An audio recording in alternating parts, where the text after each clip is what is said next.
Hello साथियों, नमस्कार। Video का टाइटल तो आपने देख ही लिया होगा, तो मैं उसी के बारे में आज डिस्कस करने जा रहा हूँ। आप बड़े धैर्य के साथ इस वीडियो को देखिए, आपको सब कुछ पता चल जाएगा। थोड़ा सा धैर्य रखिए और वीडियो को स्किप मत कीजिए, पूरा वीडियो देखिए, उसके पश्चात ही आपको कुछ समझ आ पाएगी बात। तो साथियों, लगभग 1 डेढ़ महीने पहले मैं कनाडा के लिए जा रहा था। बोर्डिंग पास ले लिया था और उसके पश्चात जहाँ पर बोर्डिंग होनी थी मैं वहाँ पहुँच गया। वहाँ कुर्सियाँ लगी होती हैं, मैं वहाँ बैठ गया जा कर के। थोड़ी देर के पश्चात एक स्टूडेंट जैसा लड़का, जो स्टूडेंट दिखाई दे रहा था, वो भी वहाँ पर आया और वो भी वहाँ पर मेरे बगल में ही बैठ गया आकर के। तो मैं तो वैसे ही जिज्ञासु हूँ। थोड़ी देर के बाद उस स्टूडेंट से मैंने कुछ पूछना शुरू किया, बातचीत करनी शुरू की कि वो कहाँ से आया है और वो कहाँ जाएगा, कनाडा के अंदर कहाँ जाएगा। वो स्टूडेंट थोड़ा सा डरा सहमा सा दिख रहा था, बहुत ज़्यादा भी नहीं कह सकते। तो उससे बातचीत करने पर मुझे ये मालूम हुआ कि वो 10th पास है और उसका विज़िटर वीज़ा लगा हुआ है और वो भी केवल 8 दिन के लिए। तो मैंने उससे पूछा भी, आप 8 दिन के लिए आपका विज़िटर वीज़ा कैसे लग गया? तो उसने कहा कि मेरा एक फ्रेंड कनाडा में रहता है और उसने मुझे यह विज़िटर वीज़ा दिलवाया है। किस बेसिस पे? उसका वहाँ पर बर्थडे है, उस बर्थडे को सेलिब्रेट करने के लिए मैं जा रहा हूँ वहाँ पर।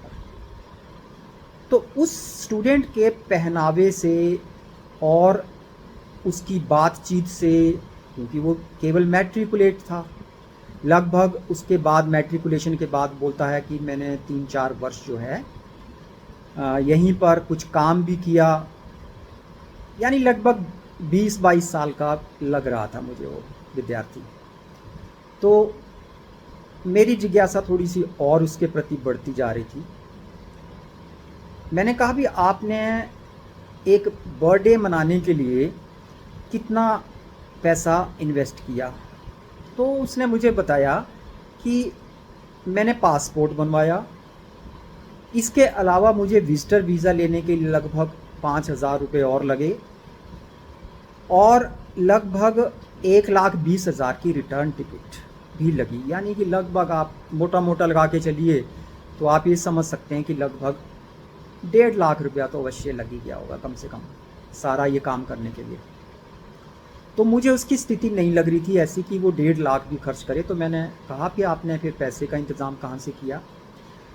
तो उसने मुझे बताया कि मैंने 10-10 हज़ार रुपया कई अपने रिश्तेदारों से उधार मांगा और उन्होंने मुझे दे भी दिया कि चलो, मैं इकलौता ही रिश्तेदारी में इकलौता लड़का हूँ, तो इस वजह से उन्होंने मुझे वो दे भी दिया। तो इस प्रकार से मैंने कुछ अपना कमाया भी था और कुछ वो इस तरह से उधार लेकर के मैं बर्थडे मनाने के लिए वहाँ पर जा रहा हूँ।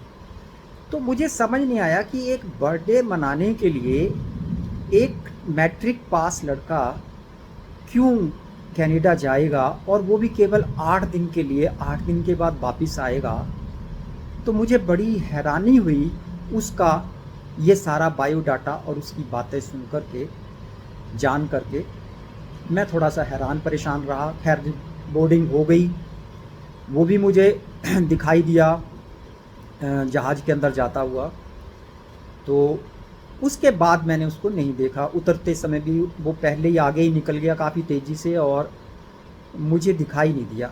मैं भी खैर कनाडा पहुंच गया। उसके बाद मैं उस बात को भूल गया। तो साथियों, आज से पहले कनाडा जाने का जो सबसे अच्छा तरीका माना जाता था वो होता था स्टडी वीज़ा के ऊपर जाना। तो स्टूडेंट क्या करते थे, +2 पास किया, आईलेट्स कर ली और उसके बाद कोई कॉलेज ढूंढा या कोई अपना एजेंट ढूंढा जो स्टडी वीज़ा पे आपको कनाडा भेज देगा।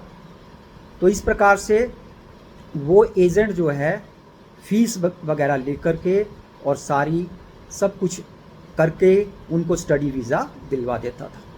इसमें एजेंट को भी कॉलेज की तरफ से कुछ पैसा मिल जाता है। तो ये सबसे आसान तरीका माना जाता था, जिसमें कि लगभग स्टडीज़ के लिए लगभग एक स्टूडेंट को आप मिनिमम लगा के चलिए कि 30 लाख रुपया चाहिए, क्योंकि उसने 2 साल वहाँ सर्वाइव भी करना है, फीस भी भरनी है। तो सब कुछ मिला कर के जीआईसी वगैरह मिला कर के 2 लाख रुपया आप 30 लाख रुपया आप मिनिमम लगा के चलिए। उसके बाद उसको 3 वर्ष का वर्क परमिट मिल जाता था और वो 3 साल के वर्क परमिट में काम करके उसके बाद पीआर प्रोसेस अगर उसका कंप्लीट होता है तो ठीक है, नहीं तो फिर वापस आना पड़ता है। तो आजकल आप देख ही रहे हैं कनाडा के अंदर काफ़ी स्टूडेंट्स जो हैं वो दिखाए जा रहे हैं वीडियोस के अंदर कि वो ब्रैम्पटन के अंदर धरने के ऊपर बैठे हुए हैं। कारण क्या है, स्टडीज़ कंप्लीट की, वर्क परमिट मिला, वर्क परमिट का पीरियड ख़त्म हो गया, अब वो वापस नहीं आना चाह रहे हैं। वो कुछ ना कुछ कह रहे हैं कि हमें उनकी कोई ना कोई अपनी प्रॉब्लम्स हैं जो कनाडा सरकार के सामने वो अपनी समस्याएं रख रहे हैं। तो ये जो प्रोसेस था साथियों, ये बहुत ही महंगा प्रोसेस है। 30 लाख रुपया इन्वेस्ट करना एक बच्चे के ऊपर खर्च करना माँ बाप के लिए भी बहुत समस्या वाली बात है।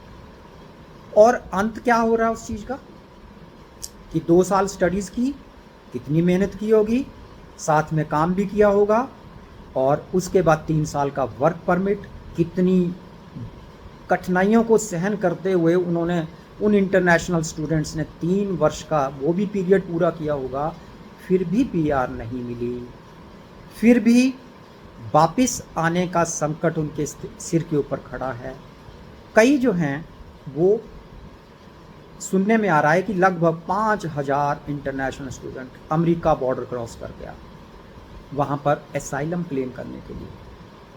और लेटेस्ट 2 दिन पहले मैंने एक न्यूज़ सुनी कि 13,000 इंटरनेशनल विद्यार्थियों ने कनाडा के अंदर एसाइलम क्लेम किया है। इस बात को सुनकर के मेरा भी सिर घूम गया। और उस समय मुझे वो विद्यार्थी, वो स्टूडेंट याद आया जो मैं जब कनाडा जा रहा था, तो उस समय वो विद्यार्थी जो कनाडा जा रहा था मेरे साथ, वो विजिटर वीज़ा पे जाने वाला विद्यार्थी मुझे याद आ गया। एकदम मेरे दिमाग के अंदर वो कौंध गया। मैं क्या, ओहो, कहीं ऐसी बात तो नहीं कि वो 8 दिन के वीज़ा के ऊपर गया और वहाँ पर जा कर के उसने कहीं इसी प्रकार का प्रोसेस तो नहीं क्लेम कर लिया। वहाँ पर एयरपोर्ट पे उतरते ही बहुत सारे लोग जो हैं वो एसाइलम क्लेम कर लेते हैं। और आपने सुना ही होगा, देखा ही होगा, आपको भी मालूम चल रहा होगा कि कनाडा सरकार एसाइलम लेने वाले लोगों की कितनी उनकी आओ भगत, उनका स्वागत कर रही है। उनके रहने के लिए कनाडा सरकार ने नायग्रा फॉल्स और बाकी जगहों पे होटल्स खरीद लिए हैं। उनकी पूरी सुख सुविधाओं का ध्यान रखा जा रहा है। तो साथियों, जो तो एसाइलम क्लेम कर रहे हैं इस प्रकार के लोग, उनके लिए कनाडा सरकार आंखें बिछाए बैठी है। परंतु जिन्होंने 30 लाख रुपया इन्वेस्ट किया और स्टडीज़ भी की, कितनी परेशानियां झेली होंगी, और फिर भी उन्हें वापस आना पड़ रहा है। परंतु जो एसाइलम क्लेम कर रहे हैं एयरपोर्ट्स के ऊपर जा कर के, उनको क्या मिलता है आप समझ सकते हैं? आप जानते हैं क्या? उनको 1 वर्ष तक लगभग $500-700 प्रति व्यक्ति के हिसाब से उनके खाते में आता है। उसके बाद उनके रोजगार के लिए कनाडा सरकार पूरा इंतज़ाम करती है। उनके रहने खाने के लिए पूरा इंतज़ाम होटलों के अंदर होता है। पूरी लैविश लाइफ वो जीते हैं। कोई कुछ नहीं खर्चा किया, केवल बॉर्डर के ऊपर, कनाडा बॉर्डर के ऊपर, एयरपोर्ट के ऊपर विजिटर वीज़ा लेकर के या किसी भी प्रकार से जो पहुंच गए लोग, वो वहां पर एसाइलम क्लेम कर रहे हैं। जब 13,000 इंटरनेशनल विद्यार्थी जो वहां पर 5 वर्ष तक रहे, जिनके सिर पे वापिस आने की तलवार, उन्होंने एसाइलम क्लेम कर लिया, एसाइलम क्लेम किया है वहां पर, बाकी क्यों नहीं क्लेम कर सकते वहां जाकर के? इसका मतलब है कि लगभग 5-7 साल तो उनके वहां पर निकल जाएंगे, क्योंकि 5-7 वर्ष तक तो उनका केस ही नहीं लगेगा। अगर उसके बाद लग भी गया तो किसी का जो पासपोर्ट होता है वो अगर वैलिड नहीं रहा, यानी कि वो एक्सपायर हो गई उसकी डेट, तो फिर कनाडा सरकार बाहर कैसे भेजेगी उनको? ये भी प्रश्न उठता है। नहीं भेज सकती फिर। तो साथियों, जो इसी प्रकार से आपने मॉन्ट्रियल एयरपोर्ट के ऊपर भी सुना होगा कि एक ही फ्लाइट में 40 लोगों को एसाइलम क्लेम करवाया गया। तो कनाडा सरकार एसाइलम क्लेम करने वालों के लिए तो सब कुछ दे रही है, उनको पैसा भी दे रही है, उनको रोजगार भी दे रही है, और उनको होटलों में रहने का बंदोबस्त भी पूरी तरह से है। जबकि उन्होंने क्या खर्चा? केवल 1.5 लाख रुपया खर्च आया, और वो पीआर भी हो रहे हैं, वो डायरेक्ट पीआर हो रहे हैं। कोई आइलेट्स नहीं पास करना पड़ रहा, बार बार आइलेट्स नहीं पास करना पड़ रहा, कोई किसी प्रकार की समस्या नहीं उनके सामने। बड़े आराम से उनको वहाँ पर नौकरियाँ भी मिल रही हैं, उनको रहना खाना भी मिल रहा है। और उन इंटरनेशनल स्टूडेंट्स की स्थिति देखिए, 30 लाख खर्च करने के पश्चात भी उनकी झोली में क्या मिल रहा है? कुछ भी नहीं। उनके लिए कितनी समस्याएं। 5 साल स्टडी करने के बाद फिर से उस जगह पे आना पड़ रहा है, एसाइलम क्लेम करना पड़ रहा है।